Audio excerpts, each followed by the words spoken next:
Hey guys, welcome back to some more Battlefield 6 news, and today we don't have too much to talk about, but still some, well, more sad news or serious topics, because for the first time since Battlefield 6 was released, the player count, at least on Steam, has dropped below 100,000 concurrent players. Why is this important? Well, because the peak of the player count was at 750,000 or almost 750,000 players. And I know this is only Steam and there are also players on the EA app and on consoles. So this is not the complete player count, but this still gives a trend because I don't think that the player drop is any different on the other platforms. And this means that the player count, at least on Steam, has dropped by over 80% over the last few weeks. And the game's only been out for about 2 months or 3 months now, and we're only at the end of season 1, so this development is a little bit concerning. And what has also changed are the reviews, at least on Steam, and here they went from mostly positive since launch, so that's 72% of players who rated this positive. They went down to mixed and down to 53% of players who rated the game positive. So about half of the players are happy with the game and half of the players are not happy with the game. And for the Battle Royale mode RedSec, this is even worse because this one went from 44% positive, which is still mixed reviews on Steam, down to 32% positive, which is mostly negative. So it already had a bad start and then it just got even worse. And the reasons for this are pretty diverse, and this is from my own experience as well as from your comments below my last video where we already talked about this topic or scratched it on the surface at least, and also taken from the reviews on Steam.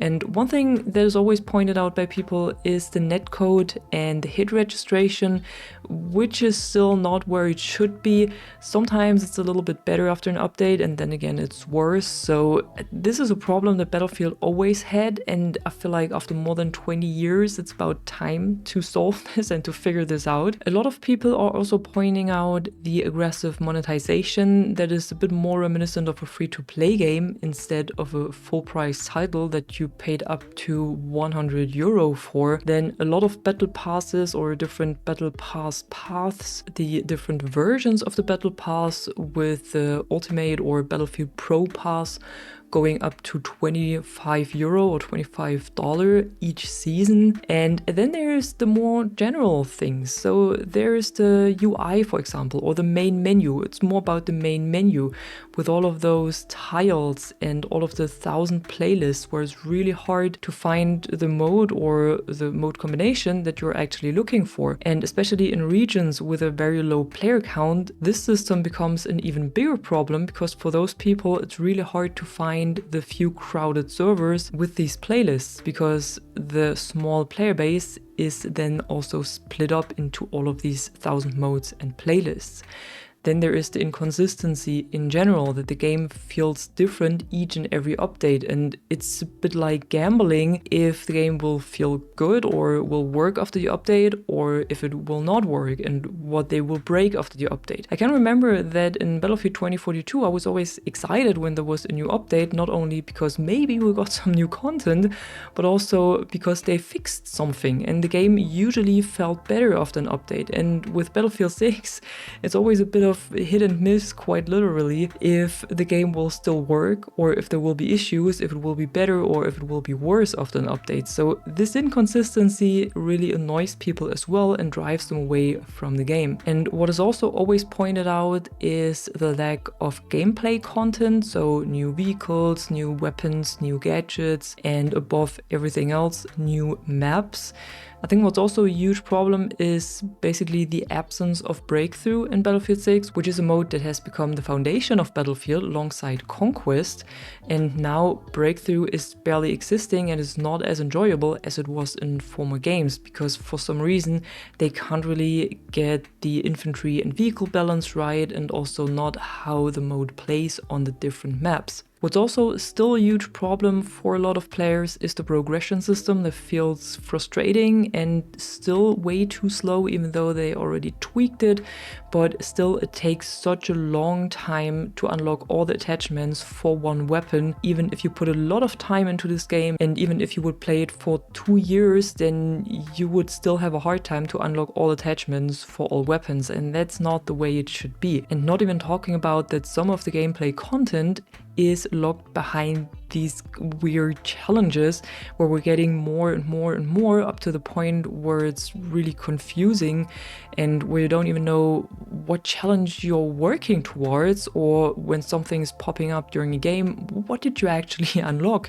And I feel like at this point players don't care too much anymore about what they unlock, because it's just so hard to keep track of everything. And then there's Portal, of course, something where they promised that the community experiences would have more visibility and that they would be easier to find, and that they would play a bigger role in Portal and in the game in general, and that the community can play these experiences and get full XP and everything.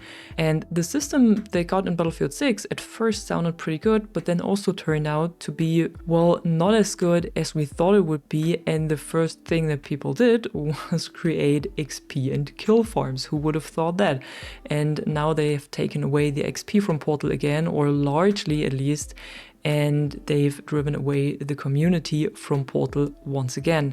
Not even talking about that there's absolutely no visibility for Portal experiences on the main menu of the game. It just feels like everything is unnecessarily complicated. And what is pointed out the most actually is that people are saying that Battlefield 6, even though it felt a lot better than Battlefield 2042 at launch, and it has a lot better foundation than Battlefield 2042 had, that it still lacks identity and that it still lacks the same depth that the former Battlefield titles had. Two things that I would like to add to this list of the things that people had pointed out is that I think the release timing for the different parts of the game was not the wisest as well.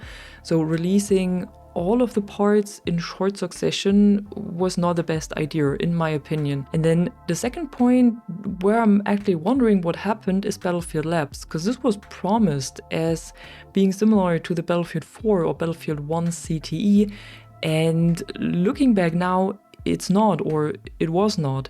They used it before the release quite a lot, but ever since the release, it basically disappeared. And looking back to the Battlefield 1 CTE that I used quite a lot back then, they tested a lot of different modes, a lot of different weapon variations, like weapon changes, weapon tweaks. They tested different map layouts, different mode layouts. There was basically an update to the CTE several times a month. Everyone had access to it. You just downloaded it on your console or on your PC from your launcher. And this was an ongoing thing that did run for quite a long time. And I thought that Battlefield Labs would actually be the same thing, but turns out that it's not. And now for the last, I think, 3 or 4 community updates, we were always reading that Battlefield Labs will return and that they're looking into how they could utilize it now that the game is released, and how they could utilize it to make the game better throughout its live service alongside the community. But I thought this was the plan right from the start, and not that they have to rebuild it at some point during the game's life cycle and just now start to think about how they could utilize it. But yeah, this is how it looks for Battlefield right now. So player counts shrinking, reviews are going down, and people are more and more frustrated with the game. Nonetheless, to wrap up this video, we got 2 more things today. First of all, we got a new episode of Battlefield Friends. I'm gonna link it in the description below or in a pinned comment, so don't miss out on that. It's quite a good episode. Again, I really enjoyed watching it, so be sure to check it out as well. And we also got another free skin in the store, so just head over to the store, scroll down to free gift, and then you will find the Wicked Grin soldier skin for the Assault class. And if you remember the name Wicked Grin, then this skin might be familiar to you, because this is the one that Reddit went crazy over. This is the one that was all blue before, and then they removed it from the game and changed it into this one right here. And now it has this more gray and black tone instead of the blue one. So definitely more grounded now instead of this whatever it was before. But yeah, that was it for today. Unfortunately, there's nothing new so far, no news from the developers in general, no word on any issues so far, no community update or anything, how things will go from here, no roadmap, no news for Season 2. Nothing, there is still radio silence. According to the game, Season 1 will still run for 2 weeks, so Season 2 should start on January 20, and we don't know anything so far, at least not from the official side. It leaves me a bit worried if we will even see Season 2 in 2 weeks, or if they will extend Season 1 because they had some issues or whatever, and then we will see Season 2 at a later time, so maybe in 3 weeks or 4 weeks or whatever. But let's see, maybe we will get some news this week, and if we do, of course, I will keep you updated. And if you enjoyed this video right here, be sure to drop a like and subscribe, and I'm gonna see you in the next one. I'm the Catwoman, and you are awesome.